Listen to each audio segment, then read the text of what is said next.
Vous aimez les rebondissements? Préparez-vous, car l'affaire d'aujourd'hui est si surréaliste et le retournement de situation si absurde que je parie mon chapeau à celle qui devinera ce qui s'est passé avant que je le révèle à la fin. Parce que pendant plus de 15 ans, les polices européennes ont traqué une femme extrêmement dangereuse. Une criminelle sans nom, sans visage, sans passé connu. Son ADN apparaissait sur des scènes de crime en Allemagne, en Autriche et en France. Cambriolage, effraction, voitures volées, drogue, agression et meurtre. Des crimes complètement différents dans des endroits différents, séparés par plusieurs années. Mais tous liés par une seule chose, le même ADN féminin. Au début, cela semblait n'être qu'un indice. Ensuite, cela paraissait être une coïncidence. Mais lorsque le même ADN a commencé à apparaître encore et encore, les enquêteurs sont arrivés à une conclusion effrayante. Ils n'avaient pas affaire à une criminelle ordinaire. Ils étaient peut-être face à une femme qui parcourait l'Europe en commettant des crimes sur commande. Une tueuse à gages. Quelqu'un qui travaillait avec différents groupes criminels dans différents endroits, disparaissant toujours avant que la police ne puisse s'en approcher. Le plus étrange, c'est que les crimes ne suivaient aucun schéma. Il n'y avait pas de type de victime spécifique, pas de méthode fixe. Il n'y avait pas de motivation claire. Cette femme a été responsable d'un meurtre brutal, puis d'un petit vol, ensuite d'une affaire liée à la drogue, puis d'un crime impliquant des armes. C'était comme si elle était une criminelle polyvalente, et c'est peut-être pour cela qu'elle a reçu un surnom si parfait, le fantôme de Helbram, ou comme on l'appelait aussi, la femme sans visage.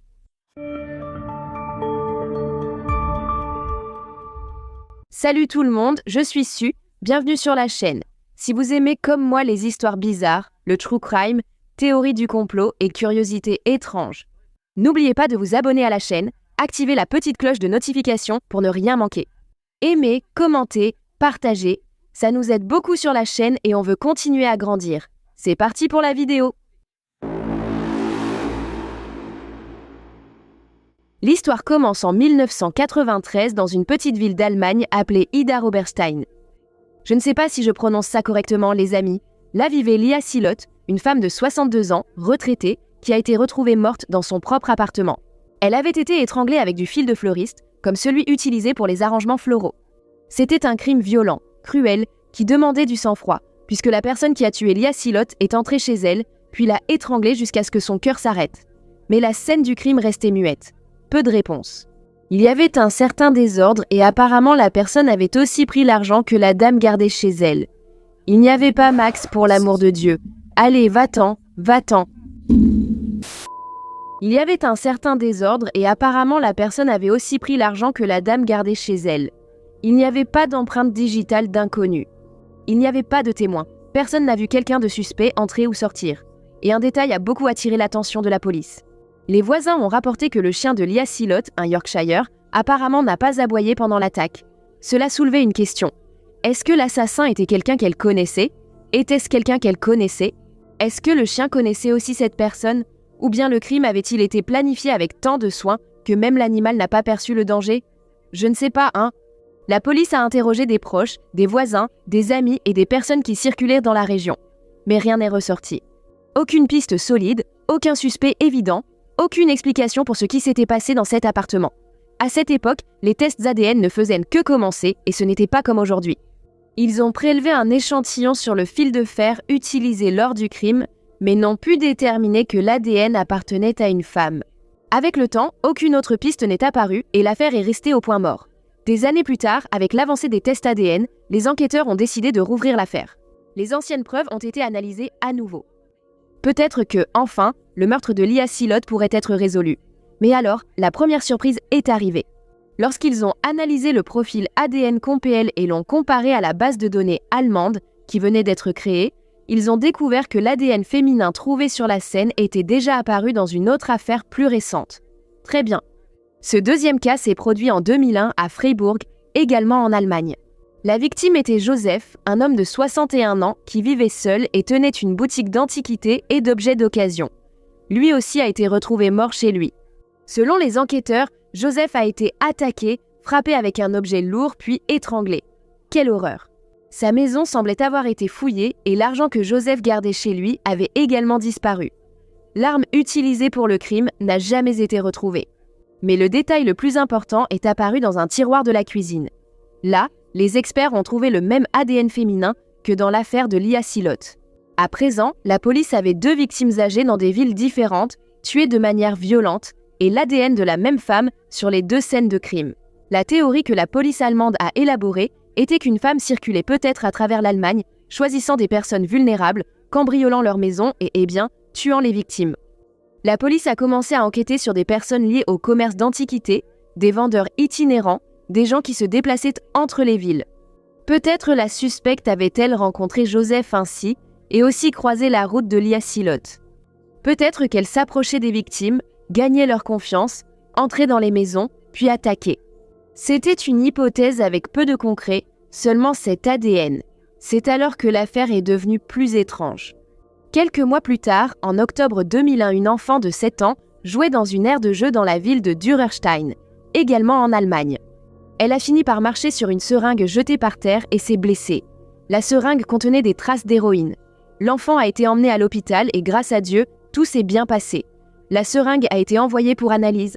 Quand les résultats sont arrivés, la police n'a rien compris. Dans la seringue, il y avait des cellules de peau avec l'ADN identique à celui de la femme liée au meurtre. Soudain, l'image de la suspecte a changé. Elle n'était pas seulement une possible meurtrière de personnes âgées, elle semblait aussi liée à la drogue. Était-elle consommatrice ou impliquée dans le trafic? Tuait-elle pour obtenir de l'argent et acheter plus de drogue? La police tentait d'assembler les éléments, mais chaque indice semblait venir d'un puzzle différent. Quelques semaines plus tard, dans une autre ville allemande, une caravane a été cambriolée. Ce délit anodin a permis aux experts de prélever des restes de biscuits sur place. Peut-être que l'intrus avait mangé dans la caravane et laissé de la salive sur la nourriture. L'analyse ADN a révélé le même profil. La femme sans visage était venue. Voilà tout le problème. À chaque nouvelle affaire, il devenait de plus en plus difficile d'imaginer qui elle était. Était-elle une meurtrière brutale? Était-elle une voleuse de petits larcins? Une consommatrice de drogue? Une criminelle s'introduisait par effraction dans des caravanes et y laissait des restes de nourriture? Comment une seule personne pouvait-elle être impliquée dans des crimes aussi différents tout en restant complètement invisible? C'est vraiment étrange, non? Au cours des années suivantes, son ADN continuait d'apparaître. Dans des voitures volées, lors d'effractions de bureaux, de cambriolages, sur des objets abandonnés, sur des scènes qui semblaient n'avoir aucun lien entre elles. La police observait tout cela et tentait de dresser un portrait. Peut-être qu'elle n'était pas une vagabonde, peut-être une criminelle itinérante, peut-être quelqu'un sans domicile fixe, toujours en mouvement, changeant sans cesse de ville, rejoignant toujours des personnes différentes. Le principal soupçon de la police était désormais qu'elle appartenait à une grande communauté tzigane présente en Europe. Cela expliquerait de nombreux crimes courants chez les tziganes et pourquoi elle voyageait dans plusieurs villes du pays, n'est-ce pas? Mais ensuite, l'affaire a traversé la frontière. En 2004 en France, l'ADN de la femme a été retrouvé sur un pistolet à air comprimé utilisé lors d'un braquage contre des commerçants de pierres précieuses. Ce n'était plus seulement une affaire allemande. La suspecte avait commencé à agir à l'international. Et si elle traversait les frontières, travaillait avec différentes personnes et apparaissait dans des crimes aussi variés, peut-être que l'explication était encore plus effrayante. Peut-être qu'elle était une professionnelle. Regardez. Les enquêteurs ont commencé à privilégier cette théorie. Une femme sans mode opératoire au vaste réseau qui ne choisissait pas les crimes mais était engagée. Si un groupe avait besoin de voler quelque chose, elle apparaissait. Quelqu'un avait besoin d'intimider une victime, elle apparaissait. Si un crime tournait mal, elle était là. Et ensuite, elle disparaissait. Cela expliquerait pourquoi elle semblait être liée à tant de types de crimes différents. En 2007, elle a commencé à commettre des crimes dans d'autres pays. Les enquêteurs en Autriche ont également commencé à remarquer le même schéma. Son ADN apparaissait dans des vols de véhicules, des cambriolages et des effractions. Des villes différentes, des scènes différentes, mais toujours la même trace. L'enquêteur autrichien a même créé une cellule spéciale pour tenter de capturer cette femme mystérieuse. Mais personne ne trouvait rien. Aucun nom, aucun visage, aucune image, juste l'ADN. Puis, l'un des épisodes les plus absurdes s'est produit lors de l'une de ces enquêtes. En mai 2005, dans la ville allemande de Worms, une agente immobilière s'est retrouvée impliquée dans une dispute familiale. Pendant la dispute, il a pris une arme et a tiré sur son propre frère, le touchant au ventre. Par chance, l'homme a survécu. Cela semblait être une affaire simple. Le tireur était connu, il y avait des témoins, la police savait qui avait tiré. Mais lorsque la balle a été analysée, devinez quoi? Les experts ont trouvé l'ADN de la femme sans visage. Oui, c'est bien ça, mes amis.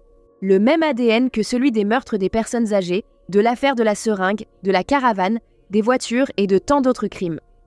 Et maintenant, la question était comment ? Comment cette femme avait-elle touché à cette munition ? Connaissait-elle la famille ? Avait-elle vendu l'arme ? Avait-elle aidé quelqu'un ? Était-elle complice ? Ou bien ce réseau criminel était-il encore plus vaste que ce que la police imaginait ? Mais il y avait un détail important. Ces 2 frères étaient des gitans. Cela a renforcé l'idée que la femme sans visage faisait aussi partie de la communauté gitane. Probablement du même groupe que les frères. Des échantillons de salive ont été prélevés auprès de parents et de connaissances. Mais le résultat a été décevant. Personne ne correspondait à l'ADN. Encore une fois, la femme disparaissait sans visage, nom ni histoire. En 2006, l'affaire est devenue encore plus confuse. À Saarbrücken, oh là là, je ne sais pas comment prononcer ces choses. Quelqu'un a tenté de cambrioler une maison. Bien qu'il faisait sombre, des témoins ont déclaré que le criminel était un homme. La police a réalisé un portrait robot. Un homme aux cheveux foncés, aux yeux foncés, avec une moustache, un corps musclé et mesurant entre 1m70 et 1m80, mais lorsque les experts ont analysé la scène, ils ont prélevé des échantillons d'ADN. Devinez quoi ? L'ADN appartenait à la femme sans visage. Vous pouvez y croire ? Le témoin a vu un homme. L'ADN indiquait une femme. Que se passe-t-il, mes amis ? Était-elle déguisée ? Avait-elle un complice ? L'homme était-il l'auteur du crime ou était-elle simplement présente avant ? Ou la police faisait-elle face à une criminelle si expérimentée qu'elle se cachait derrière d'autres ? Chaque question en amenait une autre. Et chaque réponse semblait ne mener nulle part. Mais le crime qui allait transformer cette femme en une légende policière a eu lieu le 25 avril 2007 dans la ville de Heilbronn. Ce jour-là, 2 policiers, Martin Arnold et Michel, je ne prononcerai pas ce nom de famille, c'est vraiment impossible. Si quelqu'un parle allemand, dites-moi la prononciation. Ils étaient en voiture de police. Ils s'étaient arrêtés sur un parking pour faire une pause déjeuner. Il faisait grand jour. Leur moteur était éteint et rien n'indiquait qu'ils étaient en danger. En quelques secondes, tout a basculé. Quelqu'un s'est approché de la voiture de police par derrière et a tiré à bout portant à travers la fenêtre. Les 2 policiers ont été touchés à la tête. Michel est morte à l'intérieur de la voiture de police. Martin a survécu, mais il a été grièvement blessé et est resté inconscient. Après les coups de feu, le tireur s'est introduit par la fenêtre de la voiture de police, a volé les armes des policiers, des munitions et des menottes, et hop, il a disparu. Ce crime a choqué l'Allemagne. Une jeune policière assassinée pendant une pause déjeuner, en plein jour à l'intérieur de la voiture de police. Il n'y avait pas d'explication claire. Les policiers ont-ils été choisis au hasard ? Était-ce une exécution ? Quelqu'un voulait-il les armes ? Y avait-il une motivation politique ? La police avait besoin de réponses. Et puis sur la scène du crime, les experts ont retrouvé à nouveau ce même ADN féminin. C'est après cela qu'elle a reçu le nom qui allait devenir célèbre, le fantôme de Heilbronn. La femme qui apparaissait déjà dans tant de crimes était maintenant liée au meurtre d'une policière. Pour les enquêteurs, cela confirmait le pire scénario. Ils étaient peut-être à la poursuite de l'une des criminelles les plus dangereuses d'Europe, qui était en liberté depuis plus de 14 ans, une femme capable de voler, tuer, franchir les frontières et attaquer des policières. Le policier Martin Arnold a survécu, mais il a passé des semaines dans le coma et a dû subir plusieurs opérations. Lorsqu'il a pu parler de ce jour-là, il se souvenait de très peu de choses. Il se souvenait de s'être garé, il se souvenait de la pause déjeuner. Après cela, presque rien. Il ne pouvait pas donner à la police la réponse que tout le monde attendait. Et sans témoin clair, l'ADN restait la principale piste. La chasse aux fantômes est devenue énorme. La police a passé des milliers d'heures à enquêter, a analysé des milliers de traces et a suivi des pistes dans plusieurs pays. Et elle a offert une récompense de 3 millions d'euros, soit environ 17 millions de réés, pour toute information pouvant révéler l'identité de la femme sans visage. Mais elle continuait à leur échapper. Et le plus effrayant, c'est qu'elle ne semblait pas vouloir s'arrêter. Son ADN est apparu dans une cabane de pêche où une femme a été attaquée par derrière et s'est fait voler son argent. Il est apparu en France, dans une école cambriolée, laissant les enquêteurs perplexes. Il est aussi apparu sur une scène de crime où un homme a été poignardé devant sa porte. La liste s'allongeait, mais la réponse ne venait pas. Les enquêteurs ont effectué une analyse approfondie de l'ADN et ont conclu que la femme était probablement d'origine russe, blonde aux yeux bleus.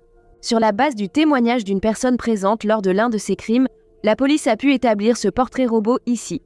À ce stade, la police avait presque créé une figure mythique, n'est-ce pas ? Une criminelle capable d'être partout à la fois. Une femme qui travaillait peut-être pour différents gangs, peut-être une sorte de fantôme du milieu criminel européen. Elle n'avait pas de visage, mais elle avait une réputation. Elle n'avait pas de voix, mais elle semblait laisser un message silencieux sur chaque scène de crime. J'étais ici. En 2008, 3 hommes de Géorgie qui travaillaient dans l'achat et la vente de voitures d'occasion se sont rendus en Allemagne avec beaucoup d'argent. Le plan était d'acheter des véhicules d'occasion pour les revendre. Mais les 3 ont disparu. Quelques jours plus tard, leurs corps ont été retrouvés flottant dans une rivière. Ils avaient tous été assassinés. Au cours de l'enquête, les experts ont analysé la voiture des hommes et ont de nouveau trouvé l'ADN du fantôme. Mais en 2009, après plus de 15 ans de mystère, la vérité a commencé à émerger. Et elle a disparu d'une manière que personne n'attendait. Regardez. En France, des enquêteurs tentaient d'identifier un corps carbonisé impossible à identifier. On ne pouvait savoir que c'était un corps masculin et on pensait qu'il pouvait s'agir de l'homme qui avait demandé l'asile des années auparavant et qui ensuite avait disparu. Pour confirmer l'identité, ils ont analysé des documents, réussi à prélever des échantillons d'ADN à partir des empreintes digitales du formulaire de demande d'asile et les ont comparés à l'ADN prélevé sur le corps. Mais le résultat de l'ADN était impossible.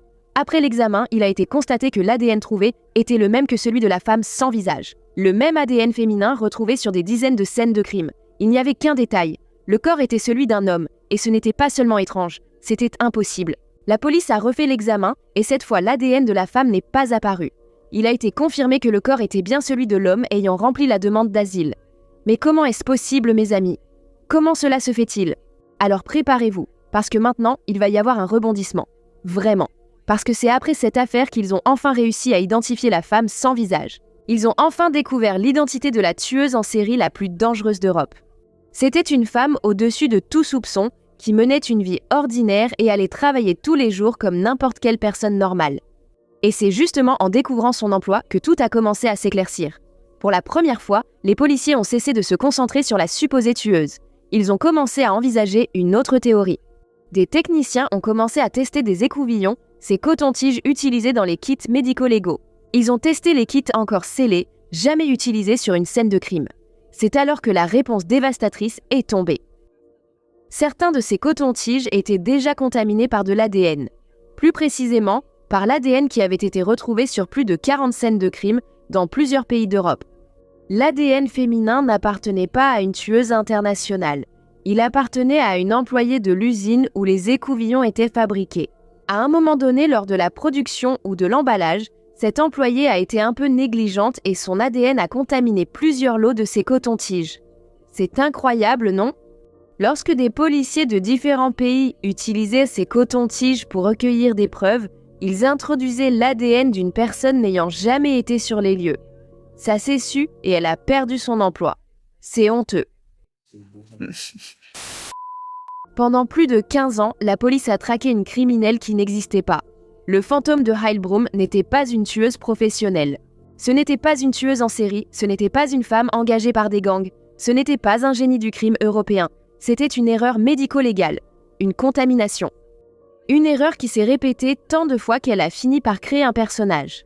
La femme dont l'ADN a hanté l'Europe n'a jamais été identifiée publiquement. Elle menait probablement une vie normale, sans savoir que la police de plusieurs pays dépensait des millions pour essayer de la retrouver. Sans savoir que, quelque part, des enquêteurs élaboraient des théories à son sujet, imaginant ses complices, ses déplacements, ses motivations, sa personnalité. Sans savoir qu'elle était devenue la meurtrière la plus recherchée d'Europe. Cette découverte a été humiliante pour les autorités. Des milliers d'heures de travail, d'énormes ressources et des années d'enquête ont été consacrées à suivre une fausse piste. Mais le pire n'a pas été l'embarras. Le pire, c'est ce que cette erreur a causé aux véritables affaires. Parce que pendant que la police cherchait le fantôme, les véritables criminels de plusieurs de ces affaires restaient hors des radars. Le meurtre de Lia Slott n'a jamais été résolu publiquement. Et le meurtre de Joseph est également resté sans coupable confirmé. L'affaire de la seringue n'a jamais eu de réponse claire. Au moins, le triple meurtre des commerçants de voitures a été résolu des années plus tard. Et l'attaque contre les policiers à Heilbronn a finalement été reliée à un groupe terroriste. Au final, l'affaire du fantôme de Heilbronn est devenue l'une des histoires les plus étranges de l'enquête criminelle moderne. Parce qu'elle montre le pouvoir de l'ADN, mais aussi le danger de considérer une preuve comme une vérité absolue sans remettre en question la façon dont elle a été collectée. Pendant des années, la logique semblait simple. Si l'ADN était là, alors la personne avait aussi été là. Mais dans ce cas, la vérité était bien plus absurde. La police a créé une femme invisible. Une tueuse sans visage, une criminelle qui traversait les frontières, passait d'un crime à l'autre, changeait de complice, changeait de méthode et n'a jamais été retrouvée. Mais elle n'a jamais été retrouvée car elle n'a jamais existé, n'est-ce pas?